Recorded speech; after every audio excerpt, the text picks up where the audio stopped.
ઘરશાળા સંસ્થા આયોજિત સ્વર્ગસ્થ અશેષ ત્રિવેદી ક્રિકેટ ટુર્નામેન્ટનો સમાપન સમારોહ સંસ્થાના ટ્રસ્ટીઓ અને આમંત્રિતોની વિશેષ ઉપસ્થિતિમાં યોજાયો હતો.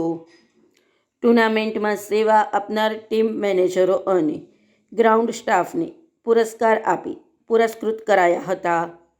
સાથોસાથ ટુર્નામેન્ટમાં ઉત્કૃષ્ટ દેખાવ કરનાર ખેલાડીઓને ટ્રોફી અને પ્રમાણપત્ર અપાયા હતા. ક્રિકેટ ટુર્નામેન્ટમાં ફાઇનલ મેચ કેપીએસ અને સેન્ટ ઝેવિયર્સની ટીમ વચ્ચે રમાઈ હતી, જેમાં કેપીએસની ટીમને ચેમ્પિયન અને ટીમને રનર્સ ટ્રોફી અપાઈ હતી. સમાપન સમારોહનું સંચાલન શ્રી મિતુલ રાવળે કર્યું હતું, જ્યારે આભાર વિધિ હિતેશભાઈ વ્યાસે કરી હતી.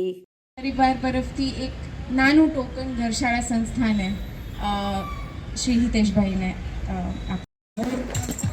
ચેમ્પિયન ટીમ કેપીએસ સ્કૂલની ટીમ ભાવનગર શહેરની 12 સ્કૂલો વચ્ચે યોજાયેલ આ ટુર્નામેન્ટ જેમાં કેપીએસ સ્કૂલ ટ્રોફી પ્રદાન થઈ રહી છે. માન્ય રાઘવેન્દ્રસિંહજીના વરદસ્તે